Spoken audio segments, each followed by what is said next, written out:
Welcome to my channel प्रिया की सुविचार। आज की कहानी सिर्फ आपके लिए। सुनो, क्या कर रहे हैं आप? कितनी देर से कह रही हूँ कि चाय पी लीजिए, पर आप और आपका फ़ोन मिल जाए तो बस। आलिया ने समीर को प्यार से डांटते हुए कहा। उधर से समीर का कोई जवाब नहीं मिला तो हैरान होकर जैसे ही आलिया पहुँची तो देखा समीर है ही नहीं और चाय ठंडी हो गई थी। आलिया ने पूरा घर देख लिया पर समीर न मिला। उसके फ़ोन पर कॉल किया तो नॉट रीचेबल आ रहा था। अब तो आलिया बहुत ही परेशान हो गई। उसे याद आया शाम से ही समीर परेशान थे। उसने पूछने की बहुत कोशिश की पर समीर ने कुछ बताया नहीं। उसने उसके दोस्तों और ऑफिस फ़ोन किया, किसी को कोई खबर न थी। फिर उसने समीर की बड़ी बहन को फ़ोन किया कि शायद उन्हें पता हो, क्योंकि समीर अपनी सभी बातें दीदी से ज़रूर शेयर करते हैं।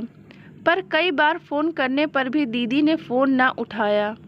अब तो आलिया बहुत डर गई। उसके मन में अजीब विचार आने लगे।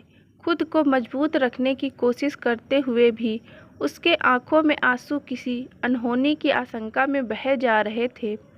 लगभग 2 घंटे बाद समीर ने घर में कदम रखा।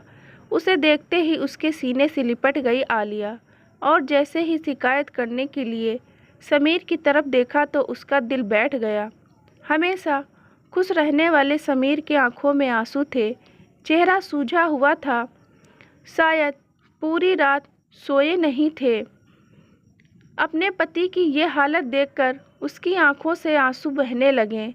अपने तू मुँहे बच्चे को लेकर अलग सो जाती थी ताकि समीर आराम से सो सके, पर फिर भी वो सोए नहीं। कैसे वो अपने पति की हालत न समझ पाई। आलिया की यह हालत देखकर समीर ने उसे सीने से लगा लिया और उससे माफ़ी मांगने लगा। आलिया को कुछ समझ नहीं आया। पहले जल्दी से वो पानी लेकर आई और समीर को बच्चे की तरफ चुप कराया। फिर उससे पूछा, आखिर हुआ क्या? समीर ने बताया, आज दीदी और जीजा जी का फ़ोन आया था। कह रहे थे कि उन्हें उनका घर खाली चाहिए। 10 दिन का टाइम दिया है।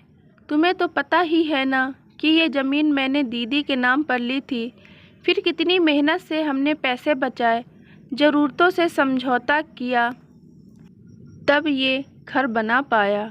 जब सोचा कि अब तुम्हारी सारी ख्वाहिशों को पूरा करूँगा, वैसे ही हमारी ज़िंदगी में भूचाल आ गया। मम्मी के सारे गहने दीदी पहले ही ये कहकर ले गई थी कि वो उन्हें दिए गए हैं। तुम्हारे पास गहनों के नाम पर सिर्फ कान के और गले की चेन है। तुम्हें नथ का कितना मन था, मंगलसूत्र तक नहीं दे पाया मैं तुम्हें। कितना समझाया था तुमने कि कोई कितना भी सगा हो, पैसे के आगे सब झुक जाते हैं, पर मैं नहीं माना। दीदी की वजह से कितनी बार तुम्हें बेइज्जत किया, फिर भी तुमने मेरा हमेशा साथ दिया। सबकी गुलामी करती रही मेरे कहने पर। आज मुझे एहसास हुआ कि मैंने तुम्हारे साथ कितना बुरा किया।